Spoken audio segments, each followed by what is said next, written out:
My boyfriend asked me to change how I dress and talk to look like an anime character. I am a doctor. When I asked the same of him with a famous actor, he accused me of being cruel. He didn't know I had recorded the entire conversation. There are requests that are not requests, that have the grammatical form of a solicitation, but that are in reality something different. A declaration that the person in front of you is not enough as they are, and that what you want is a modified version that comes closer to something that exists in your head. Marcos's request did not arrive all at once. It arrived gradually, with the logic of someone who has been building towards something for a while and who finally decides that the accumulated trust is sufficient to say what they want to say. What he wanted to say was that I was not exactly what he wanted, that I could be if I made some adjustments, that those adjustments had to do with how I dressed, how I spoke, and how I behave in private, and that the model toward which I should adjust was a Japanese animated character. My name is Isabel. I am 31 years old. I am a general practitioner with a completed residency in internal medicine, and I currently work in a public hospital where the shifts are long, and the clothes I wear are the ones that allow me to be on my feet for 12 hours without thinking about them. Outside the hospital, I dress in a way I would describe as normal and that Marcos described as having no personality. Marcos is 33 years old. He is a graphic designer. He is intelligent and creative and has the kind of enthusiasm for the things he likes that at first feels like contagious energy and that over time you learn to read in a more nuanced way. We had been together for 1 year and 4 months when he had the conversation with me. The conversation arrived on a Saturday afternoon. We had eaten together at his apartment and were on the couch, and Marcos had on the television an anime he watched frequently and that I had watched with him enough times to know the main characters. The central female character in that series was named Hannah.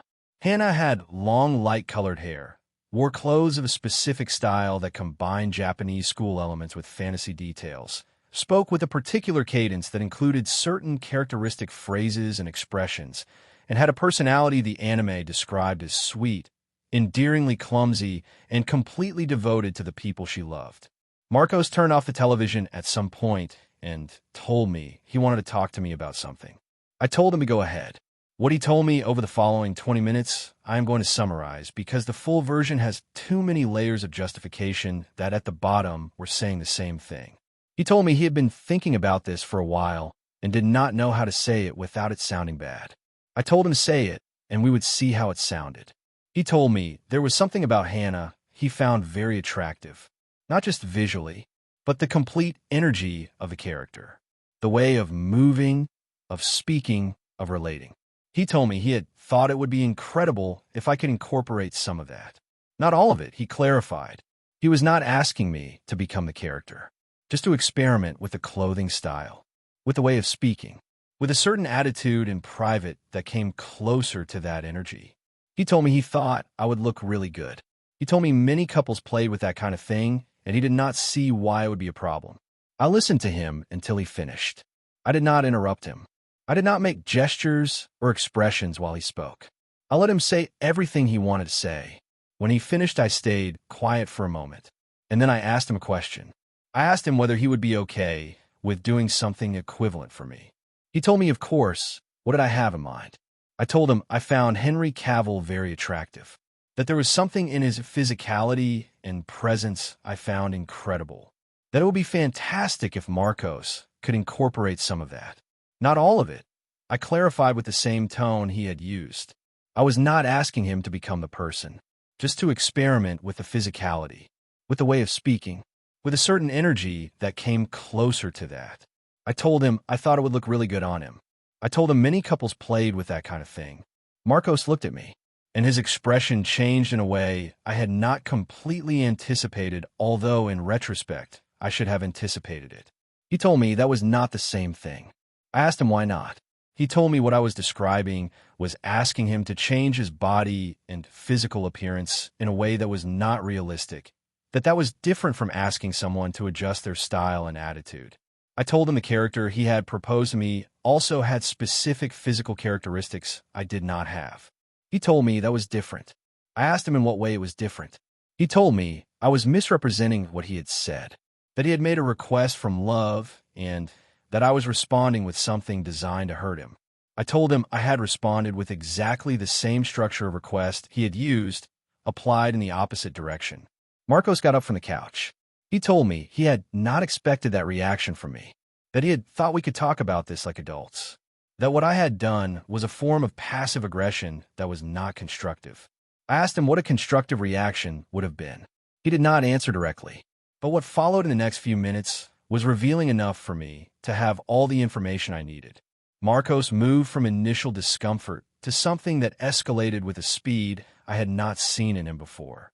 He told me I always did this, that when he tried to communicate something that mattered to him, I turned it into an intellectual debate instead of listening emotionally, that my medical training had made me too analytical for relationships, that I needed to learn to receive things more openly, that what he had asked of me was an expression of what he liked and that I had turned it into an attack, that was a form of what he called, and here is the turn I did not expect, female toxic masculinity. I stopped. I asked him to repeat that. He told me there were ways women also exercise toxic dynamics, that using intelligence and professional position to invalidate a partner's feelings was one of them, that I was doing it in that moment. This is where the story takes a turn I had not planned, but that turned out to be important. I had started recording the conversation, not from the beginning. I had started recording when Marcos began to escalate, and when something in me knew that what was happening was the kind of conversation that afterward gets remembered differently, depending on who is telling it. I had on my phone, at that moment, approximately 12 minutes of audio. I did not use it in that moment. I saved it. The conversation ended without resolution that afternoon. Marcos was upset. I was calm in that way that is sometimes interpreted as coldness, and that is actually the state I reach when I am processing something too large to allow myself to react emotionally in the immediate moment. I went home. On the way, I called my friend Daniela, who is a psychologist, and who is the person I call when I need to talk to someone who's going to listen to me without filtering what they hear through what they want to hear. I told her what had happened. Daniela did not say anything for a moment. Then she asked me how long this had been going on. I told her the conversation had been that afternoon. She told me she was not asking about the conversation. She was asking about the pattern, about how long Marcos had been making comments about my way of dressing, speaking, behaving. I stayed quiet, because the answer was that it had been going on longer than I had been willing to name. Daniela helped me do something I had not done, put in chronological order the comments Marcos had made about who I was and how I could be different. It had not only been Hannah. There were comments about my way of speaking that was too direct, about my clothes that were functional but that he would have preferred different, about the energy I brought to conversations that was too analytical, about how I responded when he said something I did not agree with, which was in a way that was too rational instead of too emotional.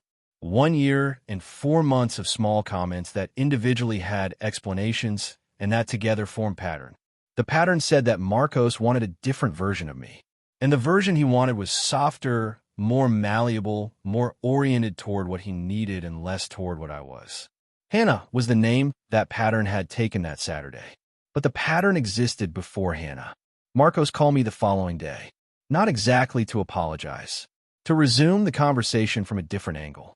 He told me he had thought a lot about what had happened, that maybe he had expressed poorly what he wanted to say, that what he had really been trying to communicate was that he wanted me to open up more in the relationship, that the Hannah character was just a clumsy reference to something deeper he felt.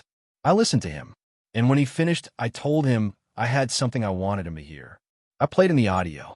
Hearing your own words played back in a recording has a specific effect that is difficult to recreate any other way. It removes the possibility of reframing what you said as something different from what you said. The words were there, with their tone, with their sequence, with the exact moment where the term female toxic masculinity had appeared applied to me for having asked him the same thing he had asked me. Marcos was quiet when the audio ended. I asked him whether he wanted us to listen to it again. He told me no. What followed was a conversation different from the one on Saturday, not because Marcos transformed into a completely different person, but because the audio had eliminated the possibility that the conversation would be about what I had understood versus what he had meant to say. It was about what he had said, and what he had said, heard cold the following day, was different from the way he had reframed it in his call. He told me he had exaggerated, that he had said things he did not mean, that he had been frustrated, and the frustration had taken him to places that were not fair. I told him I heard that, and that what mattered to me was not only what he had said in the escalation. It was what he had asked before the escalation. That had been clear and deliberate and was the part of the conversation we needed to actually talk about. We had that conversation. It was long. It was uncomfortable. It had moments where Marcos was more honest than he probably wanted to be, and moments where I was more direct than was comfortable.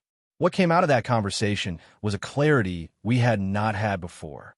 Marcos acknowledged he had been comparing me to an image he had in his head, that image was not fair, that he had channeled that comparison in ways that were not respectful. I acknowledged that I had responded to his request with something designed to make him feel what I had felt, that had worked as a mirror, but had also been a calculated choice. Neither of us came out of that conversation perfectly well positioned, but both of us came out with more real information than we had before. Marcos and I ended the relationship 3 weeks after that conversation. Not dramatically. In the way things end when two people have been honest enough to see that what they have is not working and that the effort to sustain it is costing more than it is giving. The Saturday conversation was not the cause of the breakup. It was the magnifying glass that made visible something that already existed. What I did with the audio afterward was not publish it. I did not use it for anything external. I kept it because there are conversations worth having documented, not to use them, but to be able to return to them when memory starts to soften the edges of what happened and the temptation to reinterpret is stronger than the evidence. When sometimes I think maybe I overreacted in how I handled that situation, I press play, and the edges become edges again. What I want you to take from this story has 2 parts. The first is the most direct. When someone asks you to change fundamental aspects of who you are to come closer to an image they have in their head, the question worth asking is, what happens if I ask them the same? Not as a conflict strategy, as information. The reaction that question generates in the other person says more about the dynamic of the relationship than anything that can be said in words. If the reaction is openness and recognition that the request was not fair, there's something to work on. If the reaction is to escalate and accuse and reframe what you said as the problem, you also have information. It is different, but it is also information. The second part, record important conversations when something in you says that what is happening may be remembered differently afterward. Not to use them as a weapon, to use them as a mirror, yours and the other person's. Mirrors do not lie even when they sometimes show things we do not want to see. If this story resonated with you, comment. Would you have responded the same way or differently? Like if you believe any request for change should be able to go in both directions. Subscribe for more real stories. Share with someone who is in a relationship where they feel asked to be different from who they are. Reflection to take with you. Requests for change in a relationship are not inherently bad. All relationships involve mutual adaptation. The difference is whether the request comes from wanting to grow together or from wanting the other person to come closer to an image you have in your head. The first builds, the second replaces.